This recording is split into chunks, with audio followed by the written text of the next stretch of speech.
inscrit en romantique, donc ils ont mis un E. Let's go. Alors que l'on racontait l'histoire du nom Blam, voilà, une quête infinie, le cyberpunk au Japon, vision un peu différente, où on combat pas la société. C'est terminé, on ne se bat pas contre le système. C'est pas des œuvres antisociales. Le cyberpunk, Bruno, t'as pas l'air d'être si d'accord que ça. Non, après je respecte tout à fait les travaux menés par Mitsu. C'est vrai que bon, il se trouve qu'on a eu la chance avec Animeland de beaucoup travailler là-dessus et de rencontrer plusieurs auteurs de cyberpunk qui travaillent dans l'animation ou le manga notamment. Et on se rend compte d'une chose, donc on a vraiment récupéré des dizaines de témoignages. Que la définition même du cyberpunk était extrêmement diluée. Et que est-ce qu'on parle de biopunk? En réalité, quand on analyse un peu le travail de certains auteurs, de nanopunk parfois même avec monsieur Masamune Shirow, je rejoins l'analyse qui est faite sur la relation avec la spiritualité, ça touche une certaine partie des œuvres. Néanmoins, il y a quand même cette idée d'avoir un futur dystopique, déjà, où l'humain est écrasé, voire remplacé, où on lutte toujours face à quelque chose qui est plus grand, qui nous absorbe même par moment. Mais je me souviens aussi totalement que M. Otomo ne disait pas que son œuvre était profondément cyberpunk. Monsieur Kishiro non plus, Monsieur Kishiro non plus, qui était venu à Angoulême et qui estimait que son œuvre n'était pas totalement cyberpunk. Néanmoins, c'est pas une bataille de définition. Ça reste quelque chose qui nous attire, qui fonctionne toujours. Il y a toujours des propositions nouvelles. Et en tout cas, c'est quelque chose qui m'excite. Moi, je dis si vous avez des humains avec des membres en partie robotique, c'est du cyberpunk. Mais point final. C'est vrai que M. Niei s'interroge beaucoup là-dessus. Est-ce qu'on va être remplacé? Est-ce qu'on sera remplacé partiellement?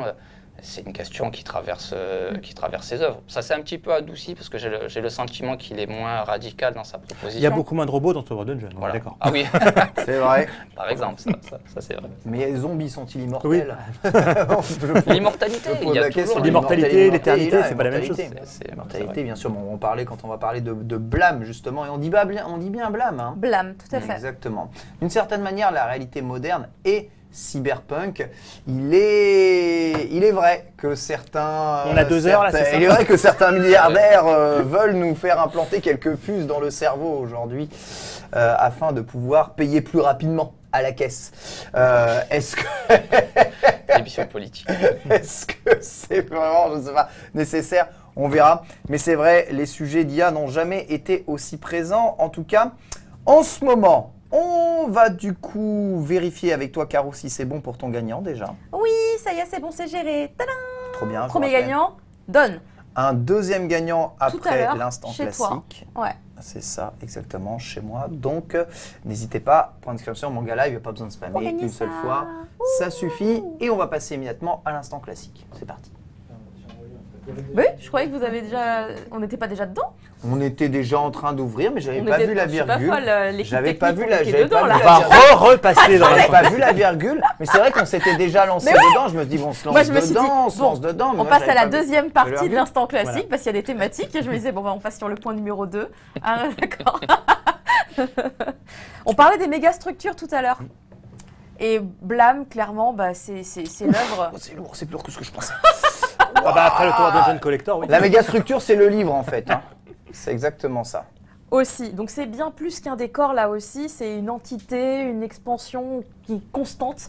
C'est vraiment, on n'a jamais le bout. On n'a jamais le bout en fait de cette espèce de labyrinthe gigantesque. C'est vraiment une architecture sans fin dans cette œuvre. C'est tellement gigantesque que c'en est déshumanisant. Ça, c'est la deuxième page de l'œuvre. Voilà. Vous mets dedans, hein. Bonjour. Voilà. Où suis-je? Que fais-je? Voilà la différence avec Tower Dungeon. Ah oui, complètement. Là évidemment, c'est de la chirurgie. Là. Là, ça prend du temps sur les pages. Hein. Mais bon, c'est... Il utilisait une métaphore qui était intéressante. Monsieur Niei disait je voulais que mes lecteurs aient le sentiment d'être une fourmi dans un immense bâtiment, parce qu'elle ne sait pas où elle est. C'est vrai, une fourmi, à moins qu'elle ait fait le tour de la demeure une centaine de fois, ne sait pas si elle est au 2e étage, s'il y a encore quelque chose au-dessus, si à sa droite il y a un couloir, une autre fenêtre.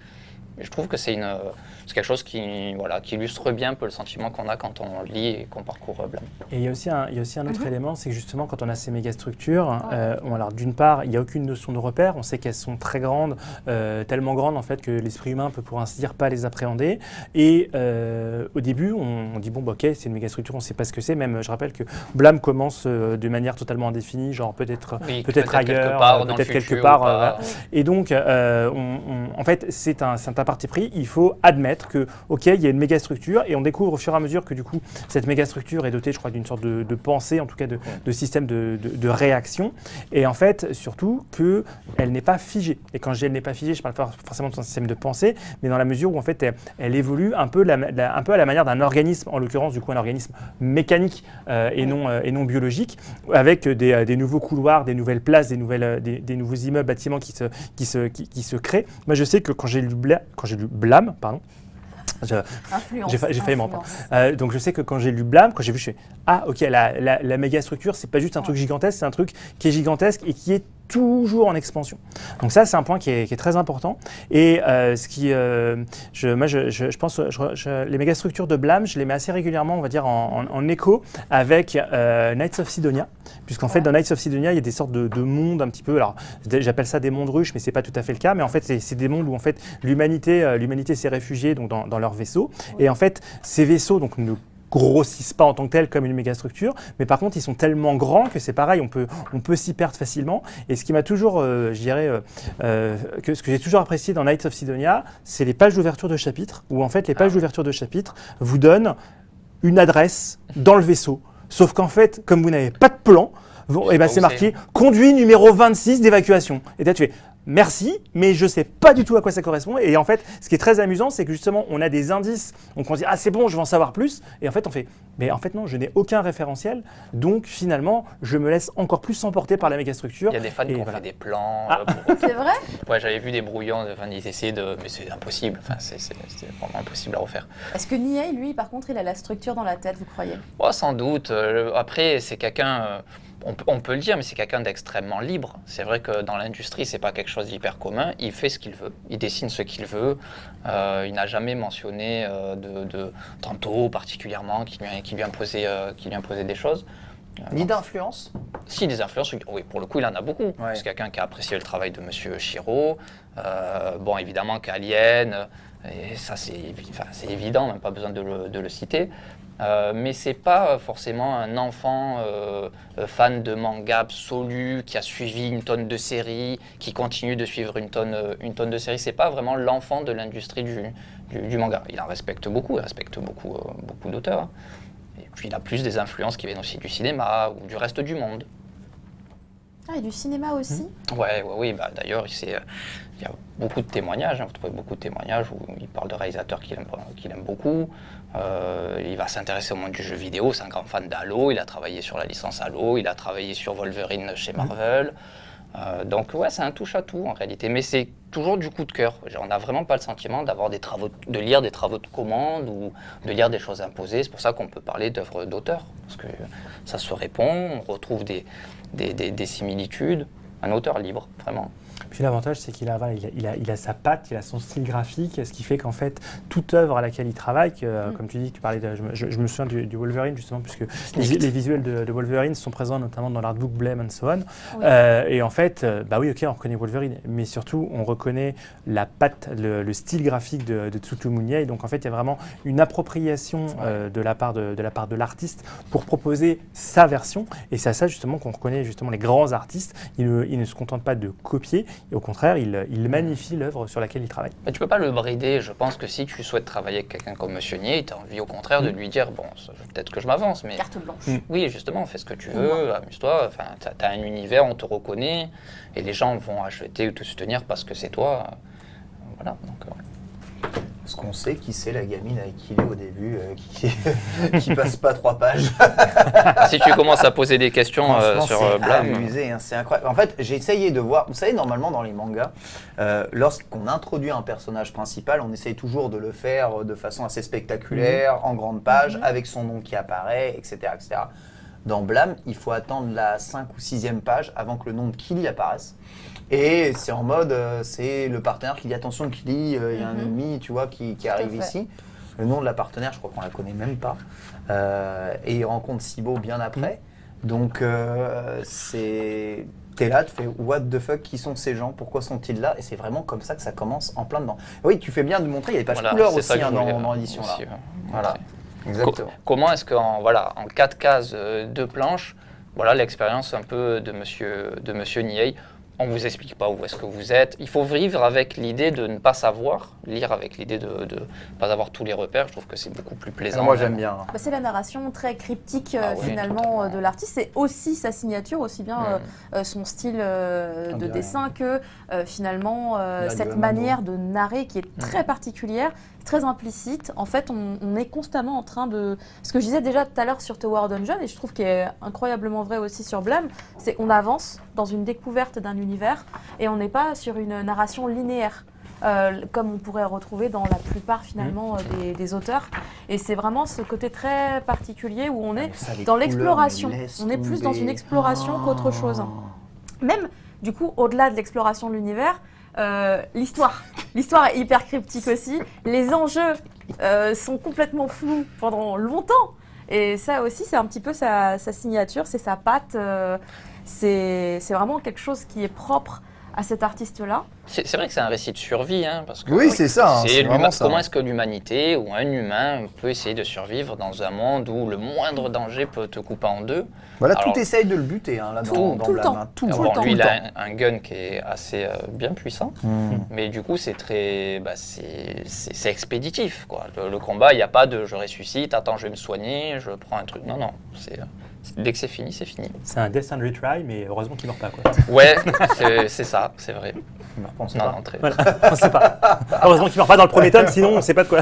Exactement. En plus, dans Blam, un truc que j'avais bien aimé dans cette découverte de l'environnement, du décor, de ce labyrinthe dans lequel on évolue, c'est que ça a vraiment une espèce de dimension un peu archéologique, parce que plus on creuse finalement, et plus on... en fait, c'est ça, on découvre ce qui s'est passé. Et c'est vraiment, du coup, quelque chose que je trouve, encore une fois, vraiment très propre à l'artiste dans cette œuvre-là. J'ai pas tout lu de Nihei, mais Blam fait partie des œuvres qui m'ont marqué. Je pense à tout jamais. À tout jamais.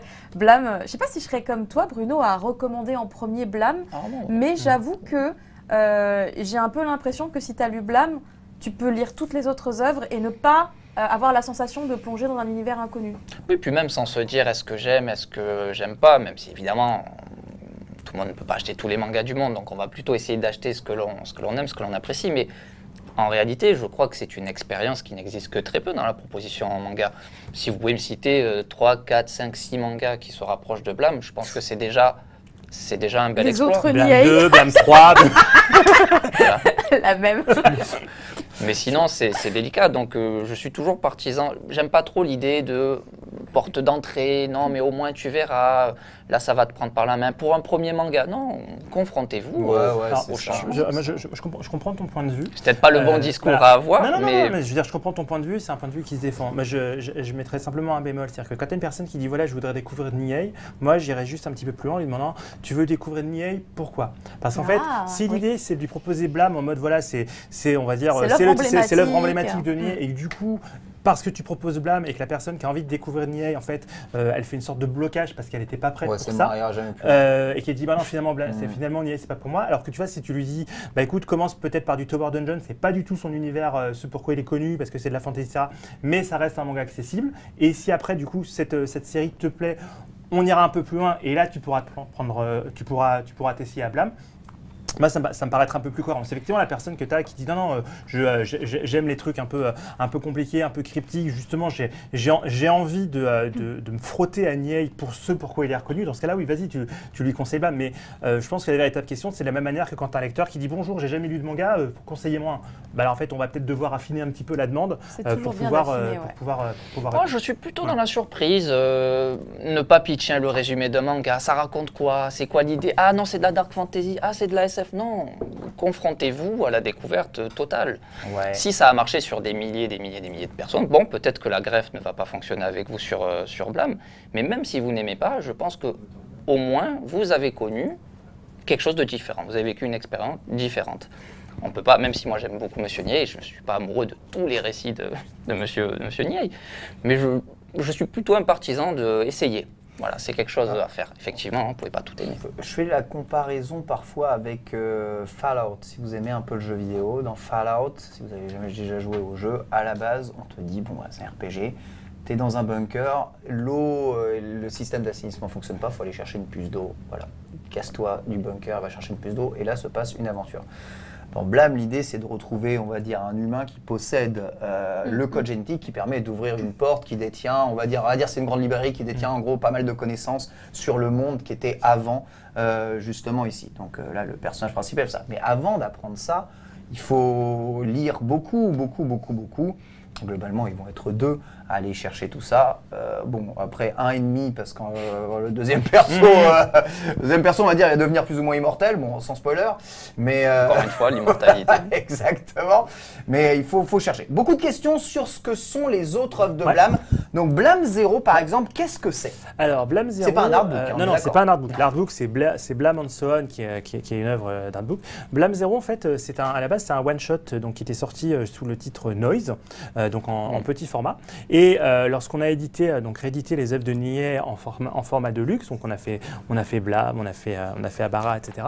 Et en fait, on avait Noise. Et en réalité, ce qu'il faut bien voir, c'est que Noise, c'est une sorte de version, ça se déroule dans le même univers que Blam, mais avant, c'est une sorte de préquel. Okay. Et donc c'est pour ça que plutôt pas les mêmes persos, c'est pas les mêmes persos, mais c'est un peu ça reste le même univers. Il y a des questions de manipulation génétique, etc.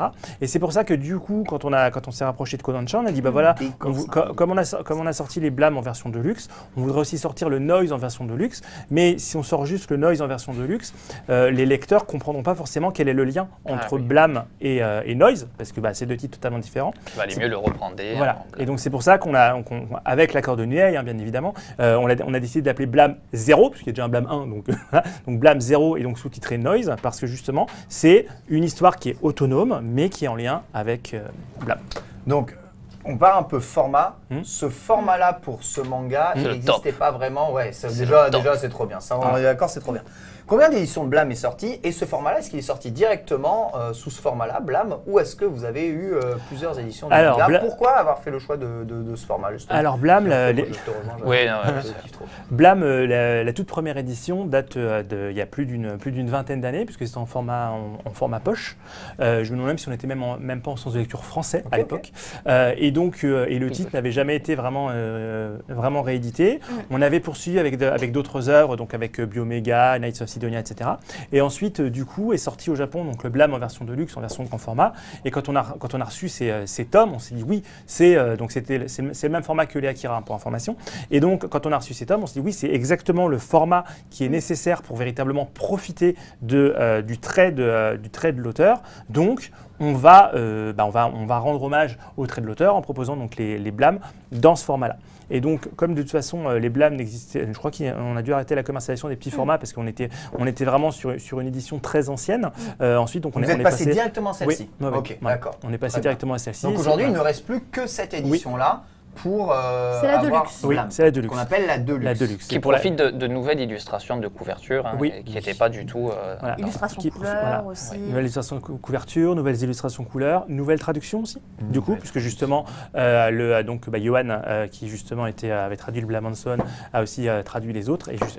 Et donc c'est pour ça qu'il a travaillé sur toutes les séries, donc Blam, Abara, Bioméga, etc. Ça a été un carton tout de suite Blam chez nous? La version poche ou la version de luxe? Version poche. La version poche, non. La version poche n'a pas forcément été un carton. Pas surfé sur une vibe Akira. Un Bilal avec les relations qu'il y avait. En fait, ça a eu, je dirais, un succès d'estime dans la mesure où, de base, quand le manga est sorti, ça a été une claque graphique, puisque personne ne s'attendait à ça. Et donc, en plus, je me demande même si c'était pas, entre guillemets, le premier manga de science-fiction vraiment à apparaître en poche. Mais on n'était pas non plus sur un succès extraordinaire. Donc, ça, c'est Blam Bioméga, qui s'appelle juste Bioméga en vrai. Oui, Bioméga, oui. C'est quoi exactement par rapport à Blam? Alors Bioméga, c'est encore Nier qui est derrière tout? Alors, c'est encore Nier qui est derrière Ah oui. tout. La particularité de Bioméga, c'est que historiquement, donc, on avait Blam qui était publié chez Kodansha. Et Bioméga, lorsqu'il est sorti, la première version qui a été sortie, était publiée chez Shueisha. Donc, en fait, Nier a changé d'éditeur. Et donc, c'est pour ça qu'on est sur une histoire différente. On n'est pas sur une suite de Blam, mais on garde un peu le même type d'univers, puisqu'il est question là aussi de la Toei Industries, qui est une sorte de méga corporation qui était présente un petit peu dans Blam, si mes souvenirs sont bons. Et donc on y suit une histoire, pareil, sur un personnage qui rappelle un peu Kili, à ceci près que lui. Il a une moto. Voilà, qu'il a une moto, Voilà. donc c'est beaucoup plus classe quand même pour se déplacer. Ah, ça m'a gonflé de marcher, moi maintenant je vais en moto. Voilà. Et donc Bioméga, la première fois qu'il est sorti, il est sorti donc en format poche, format normal, et il était de mémoire en 5 volumes. Et lorsque justement Kodansha a ressorti donc Blam en version de luxe, après il y a eu donc les Bioméga, donc qu'on a sorti également, donc dans un format similaire à la version japonaise, donc en 3 tomes. Vous pouvez voir que c'est beaucoup plus récent, et notamment le trait de Niai, pardonne-moi, Caro, a vraiment évolué au niveau des personnages. On retrouve déjà un trait qui se rapproche, je dirais, déjà Mais beaucoup plus. tu vois, juste là, c'est une très bonne planche pour voir l'évolution du Kara Design entre Tower Dungeon. Là, vous avez le Tower Dungeon juste devant vous. Et le plus récent qui est Notamment là, les yeux caméléons un peu de Monsieur Nihei qui sont très éloignés. Bon, Désolé ça va être pour dur le- de mettre le... Attends, on peut les faire. Attends, Ouais, voilà. Je suis désolé, je vous demande... Je recule, mais ouais, regarde. Attends, je vais le monter. Et c'est où les yeux? On Les est yeux là, bien, là? Ouais, tu vois Je le ramène déjà, que les yeux, c'est ouais. vraiment... Il y a quand même une grosse différence. Bon, ça fait partie de l'évolution des auteurs. Mais Bioméga, c'est certainement celui que je préfère. je pense. Ouais. Ouais. Ah, c'est l'action est stylée. et Abara toujours, aussi, peut-être plus expressif. Très encore. Lovecraftien là, bah je trouve oui, c'est déjà là. ça. Ouais, c'est vrai. Ça c'est hyper Lovecraftien là. C'est vrai qu'on n'a pas trop C'est parlé de Les Giger, décors, de mais tout ça. à l'aide, c'est au secours. Et comment l'emmerdement max, des fois j'ai envie de dire quelle précision, c'est un truc. Il faut savoir que les décors, alors pas tant sur les pages intérieures, mais sur les jaquettes, les décors ont été une sorte de gageur en termes de fabrication. Parce qu'en fait, en quatrième de jaquette, on a donc une image d'arrière-plan, sauf que à la base, on est sur une image en noir et blanc. Et en fait, quand on a reçu les tomes japonais, il y avait des couleurs, on s'est dit, ces couleurs-là, on les a pas en Europe. Donc en fait, comment est-ce qu'on peut faire? Il y avait une sorte de couleur un peu métallisée, mais qui n'existait pas. Et donc on s'est dit, on va regarder les fichiers. Et puis on fait, en fait, c'est juste une image en noir et blanc. Et donc en fait, on a dû réfléchir avec l'imprimeur sur comment faire pour obtenir ce rendu, parce que sinon, on aurait eu des images qui auraient été totalement enterrées ou au contraire beaucoup trop brillantes. Alors que le but justement des œuvres comme ça de Niai, c'est d'avoir un côté un peu rigide, entre guillemets, un peu granuleux. Et donc du coup, on avait dû faire des essais de chromie pour se rapprocher de la jaquette japonaise. Vous n'avez pas eu un souci identique sur Akira avec la Alors, couleur? avec Akira, on avait aussi le même type de souci, effectivement. C'est-à-dire qu'en fait, les couleurs qui étaient utilisées au Japon Y a ne pas sont ici. pas les Ah mêmes ouais. que les nôtres. Ça arrive souvent, c'est vrai, sur des éditions comme ça. En fait, c'est juste que les encres en Asie ne sont pas les mêmes que les encres en Europe. Donc Ok. de base, alors je veux dire, le cyan, le magenta, le jaune et le noir, ça reste à peu près va. cohérent, tu vois. Mais Une quand nuance. quand ils disent voilà, on utilise n'importe quoi. En fait, pour très simplement, il y a ce qu'on appelle un ton direct, donc un peu comme l'équivalent de tube de gouache. En Europe et aux États-Unis, en Amérique, on utilise ce qu'on appelle un Pantone. Et en fait, au Japon, ils utilisent ce qu'on appelle un DIC. Donc c'est une autre référence. Et en fait, s'ils utilisent un DIC rose fluo, et ben le DIC rose fluo ne correspond pas au Pantone rose fluo. Donc il faut faire à chaque fois des équilibrages, des arbitrages. Et notamment sur le Akira, il y avait justement une jaquette avec un vert fluo. C'est le vert. Et voilà, on était là, on fait alors on va essayer de tester parce que c'est pas juste le vert. Et donc on avait regardé et c'était un vert à 50% et il avait fallu faire justement des essais d'impression pour être sûr d'être raccord avec la version japonaise. Aïe. Ces difficultés qui arrivent tout le temps. Exactement. Sinon on s'ennuierait. J'imagine Exactement. bien. J'aimerais bien qu'on aborde un petit peu Night of Sidonia, qui est donc une autre œuvre assez longue, hein, mine de rien. Il y Oui, a, 18 volumes, ouais. il me semble. Ici Non, sur le 13. plateau, il y en a 13 en Ok, tout cas, c'est possible ça. de Tsutomu Nihei. Et C'est quoi là, on va dans l'espace là, c'est un space opéra. Ouais. Et du coup, j'ai l'impression que c'est déjà une première étape où finalement l'artiste sort un peu de cet univers science-fiction, cyberpunk.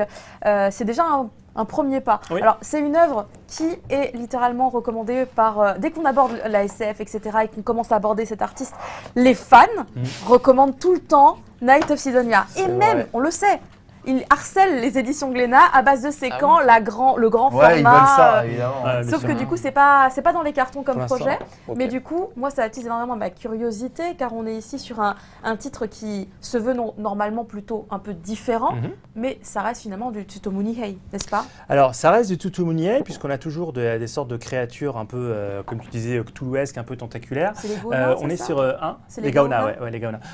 On est en fait sur une sorte de. Tu parles d'un space opéra. Pour moi, c'est plutôt, j'appelle ça une course-poursuite spatiale. Une course-poursuite Voilà. spatiale, j'aime bien. C'est-à-dire qu'en fait, tu as des sortes de grands vaisseaux dans lesquels les humains sont réfugiés, donc ils cherchent une sorte de terre promise, terre d'asile. Et sauf que dans l'espace, il y a aussi les Gaona qui les traquent. Et on y suit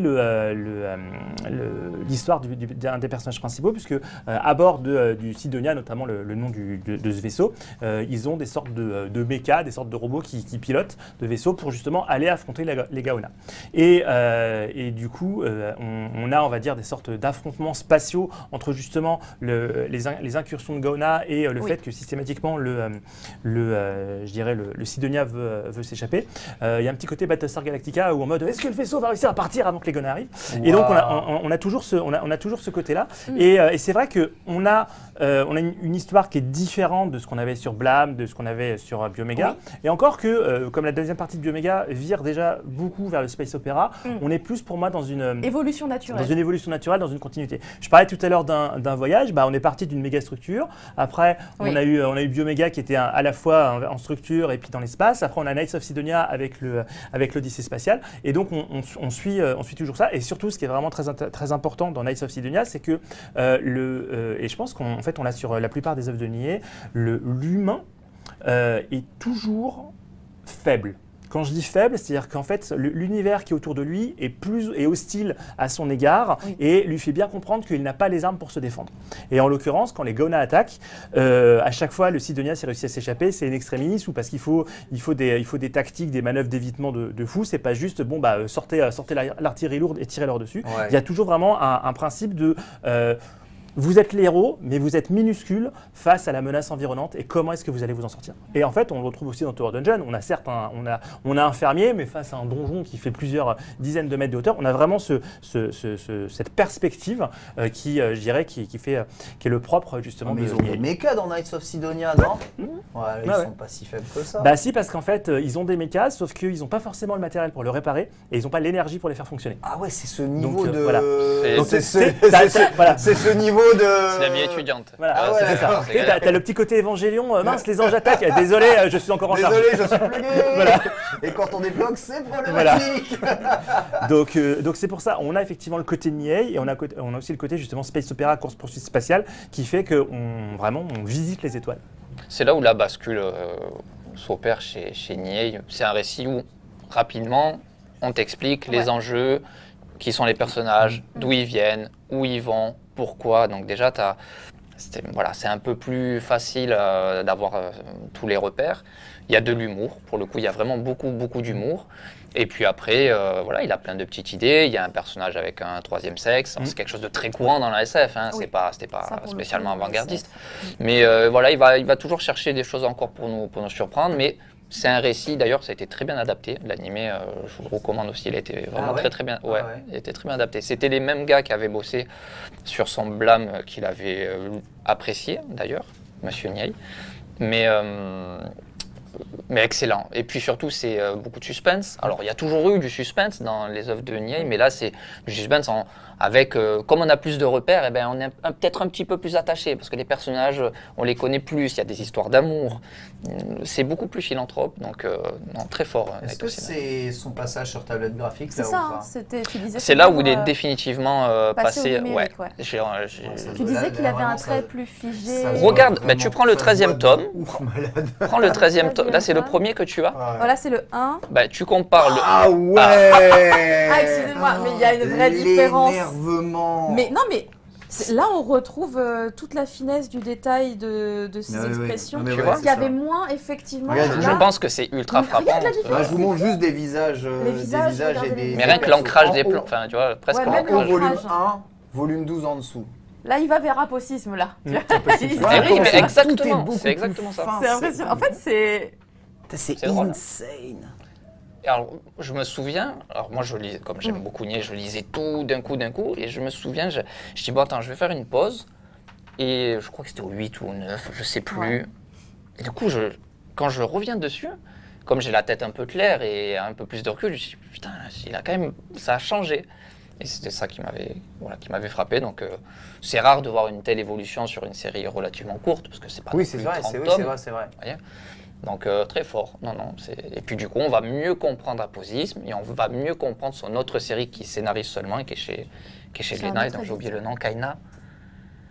Non, c'est pas Kaina, j'ai C'est oublié chez le un autre nom. éditeur, ouais. C'est vrai, autant pour Ouais. moi. Alors, je suis Mais il y quasiment a, sûr il y a que c'est Kaina quelque chose. Ouais, il y a eu un Ça. animé aussi d'ailleurs, Aussi, je crois, de souvenirs. C'est un peu moins Ce qui gentil. m'avait perturbée, je me suis dit, attends, je reconnais les designs. C'est très blanc, très épuré.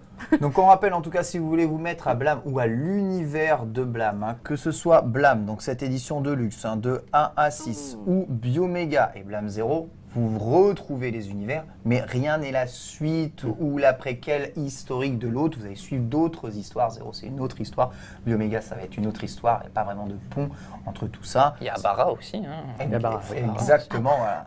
Et ça, chacune est une œuvre à part entière, terminée Oui. selon l'auteur. Tout hein, est, voilà. tout est fini, ouais, tout est fini Exactement. globalement. On n'aura pas trop le temps de parler de ça, mais j'aurais adoré qu'on parle un petit peu justement de ces œuvres qui sont ou parfois très noires ou parfois très blanches, de cette évolution finalement dans son art, parce qu'il y avait eu une incroyable exposition à Angoulême, je crois que c'était en 2019, si je me trompe pas, et j'avais eu la chance de pouvoir y aller, vraiment une des rares fois où j'ai pu prendre le temps de faire les expos. C'est vrai, Et j'ai ouais, eu le temps. j'ai pas souvent le temps. Des fois, il y a la queue, beaucoup, tu vois. Donc rien que ça, déjà, Je te comprends, Caro. c'est compliqué parfois quand on a des obligations. Mais du coup, j'avais apprécié énormément le travail de cet artiste en grand, parce qu'en fait, à apprécier en fait à cette taille-là, c'est encore plus impressionnant, Ah ouais. c'est encore plus décadent même parfois. Tu te souviens de la taille de ces planches Blam? Tu te souviens J'ai l'impression qu'il y avait des trucs très Il y avait grands. des très grands trucs. Il y avait des Ah très ouais. grands trucs. Ah, tu l'avais pas, Ah t'avais non, pas pu j'étais la pas faire. là. Non. Et je crois me souvenir. En fait, j'aurais dû chercher dans mes photos parce que je crois que j'ai fait des photos à l'époque. C'est vrai. Mais je crois qu'il y avait même des reconstitutions de personnages, Parce que supposément à taille réelle. sur les dernières séries, bon, comme c'est au numérique, ça fait comme les auteurs en numérique qui viennent. Il y a eu Vinland Saga par exemple. Bon, ben, on peut comprendre. Mais j'étais curieux de savoir sur Blam s'il travaillait sur des très grands formats ou pas. Bon. Mais je sais pas si c'était des originaux ou si c'était des repros qui avaient été agrandis. Parce que du coup, ça, c'est des éléments que j'ai pas vérifiés sur l'instant, donc je n'ai absolument pas l'information. Mais voilà, c'était une exposition qui quand même était extrêmement importante. Et s'il y a des gens qui ont eu la chance d'y assister, bah écoutez, vous êtes des rois. Parce que c'est vraiment fabuleux en fait de pouvoir se plonger dedans. Parce qu'en plus, il y avait une immersion à la fois, je crois, sonore et visuelle. Je crois qu'il y avait une diffusion pas des trailers, mais quand même vraiment des choses qui nous plongeait un peu plus dans cet univers. Et le moment où j'ai visité cette expo, je voulais la faire parce que j'avais pas encore lu son travail. Et je voulais voir en fait à quel point ça pouvait m'impacter sans connaître son œuvre à la base. Ils auraient dû faire l'expo, tu sais, quand tu changes de ligne à Châtelet, tu sais, t'as plein de... Ils auraient dû faire l'expo parce que c'est comme dans le monde de Blam, hein, tu sais plus où tu es, t'es perdu. Quand... Châtelet, Blam, Voilà. ta, ta, ta, ta, Là, ta, ils auraient ta. dû la faire là-bas, ça au moins. C'est vrai qu'ils auraient pu la faire là-bas avec la noce. Vraiment, on Mais aurait la où noce. suis-je? Je ne sais plus. Voilà, de cette espèce de maze, on serait totalement tous perdus. Aujourd'hui, on vous supprime les panneaux. Quoi? Voilà, c'est- Oui, parce que ça bouge, c'est Voilà, constant, c'est c'est vivant. Voilà, c'est ça. C'est un univers qui est extrêmement vivant. En tout cas, si vous voulez en connaître plus sur l'artiste et son œuvre, il y a d'excellents podcasts qui ont été faits par Glénat, tous animés évidemment par Lloyd Thierry. Et je crois que tu es dans tous les podcasts dédiés à l'artiste Benoît. Je crois que oui. Il me semble, hein, Ouais. il y en a eu trois Oui. si je ne m'abuse. Et ils sont disponibles évidemment sur toutes les plateformes de podcast, les Spotify, les Deezer, etc. Donc vraiment partout, si vous êtes fan de podcast, c'est un plongeon dans plein d'explications, mais sans spoilers. Et ça, Oui. je pense que c'est vraiment important de le signaler parce que du coup, ça vous donne envie d'aller explorer un peu plus l'univers de l'artiste avec finalement tous les arguments de toutes les personnes qui sont extrêmement pertinentes sur le sujet. C'est vraiment une recommandation que je vous fais. Et moi, je vous remercie aussi beaucoup pour tous les détails que vous avez donnés sur toutes ces œuvres, parce que je comprends vraiment beaucoup mieux pourquoi aujourd'hui il y a des vrais fans de l'œuvre de Niaï dans son ensemble, hein, même en connaissant l'évolution de son trait, et bah, voir que son œuvre elle est vraiment unique hein, dans l'histoire du manga, et elle perdure aussi depuis les années 90, ce qui est vraiment très très fort. tout en explorant d'autres styles, d'autres types de design. C'est vraiment prodigieux, mais en ayant toujours le même, on va dire, le même fond, le même trait, la même vision artistique, ce qu'on appelle vraiment une œuvre d'auteur. Enfin, on peut aussi dire un tout petit mot sur sa personnalité. On a eu la chance quand même de le rencontrer plusieurs fois. C'est quelqu'un qui a toujours été adorable, qui a toujours été ouvert pour partager ses pensées, ses méthodes de travail. C'est quelqu'un qui est tout à fait OK en interview. C'est un bon client, comment dire. C'est pas non plus, il va pas vous faire de grands discours, mais il a toujours été très, très agréable, en tout cas en interview. Et nous, si là, on fait un peu les malins avec des informations qu'on peut avoir, c'est aussi parce que justement, il partage ces informations-là. Et quand il ne sait pas, il vous dit, voilà, je ne sais pas, ou j'ai oublié. Il ne va pas inventer des réponses. Et ça, en tant que journaliste, vous connaissez la chose mieux que moi. C'est très agréable d'avoir accès à ce genre Surtout que les mangaka ne sont pas forcément des artistes qui sont entraînés, qui sont pensés pour ça. Voilà. Ça, c'est vrai. Se confronter en fait à d'autres personnes, parfois, ce n'est pas quelque chose qui est naturel pour eux. Et du coup, avoir des artistes, des mangakas en l'occurrence, qui vont être éloquents, qui vont avoir vraiment une facilité dans la manière de communiquer leurs sentiments, leur travail, de partager tout ça, ça reste quand même pas forcément le plus courant. Tout à fait. On dirait même que c'est ça, c'est assez rare. Puis qui rendent abordable leur œuvre aussi, surtout, parce que comme l'œuvre de Nier est quand même un peu spécifique, le fait de lui poser des questions, qu'il y réponde, sans que ce soit non plus encore plus cryptique et qu'on dise je regrette d'avoir posé la question. Mince, on comprend moins.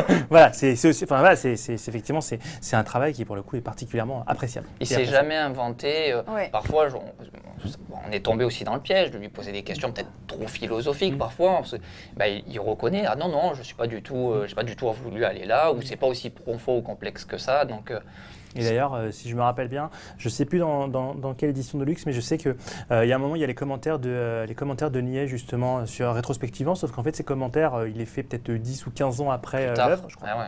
Et en fait, il dit là, je me souviens plus de ce que je voulais mettre. Voilà. Et on fait OK, au moins en tant qu'auteur, tu as effectivement l'honnêteté intellectuelle de dire voilà. Quelle était mon intention là? C'était un autre moi. Voilà. C'est quelqu'un qui avait fait le tour des libraires aussi, je me souviens, à Paris. En France? C'était à Paris. Moi, j'étais venu à Paris quelques mois avant.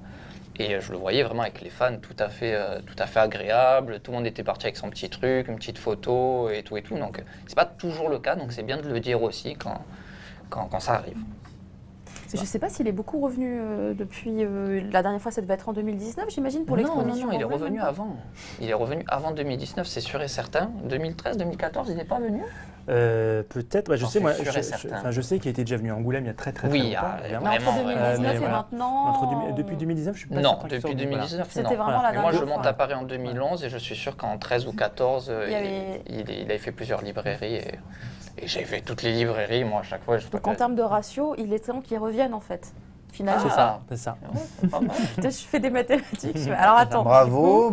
Il y a de la déduction. Là, très bonne déduction. Disons qu'il y a un nouveau manga, là. Je poserai la question à la diseuse de Il y a Tower Dungeon à promouvoir en France. Dis-moi, est-ce que ce serait pas le temps de faire un petit retour, quelque part? En tout cas, les gens vont penser qu'on est en train de teaser un truc, alors pas du tout. C'est juste, en fait, moi, je me dis... C'est dommage, du coup, effectivement, avec une nouvelle série de l'artiste qui ne revienne pas. Je pense que ça ferait plaisir à énormément de fans. Et puis en plus, avec finalement un titre qui part encore dans une autre direction, mais toujours avec son identité, avec ce qui fait toute sa signature. Je pense que ça pourrait être sympa de la voir. Et je pense que tu adorerais lui poser plein de questions à ce sujet. Je ne peux pas nier l'évidence. Oh! Première question, c'était en 2013 que je vous ai vu? Pas mal, pas mal. Est-ce que vous vous souvenez de moi? Malheureusement, oui. Je me tire dessus. Plus jamais je répondrai. On m'a envoyé la traduction de votre interview, c'est scandaleux. C'est terrible, terrible. Voilà, et bien écoutez, merci beaucoup. Vous pourrez retrouver évidemment, si vous avez raté le début de cette émission, l'ensemble de la VOD du Glénat Manga Live plus tard pour revoir la totalité de la description de l'œuvre de Blâme.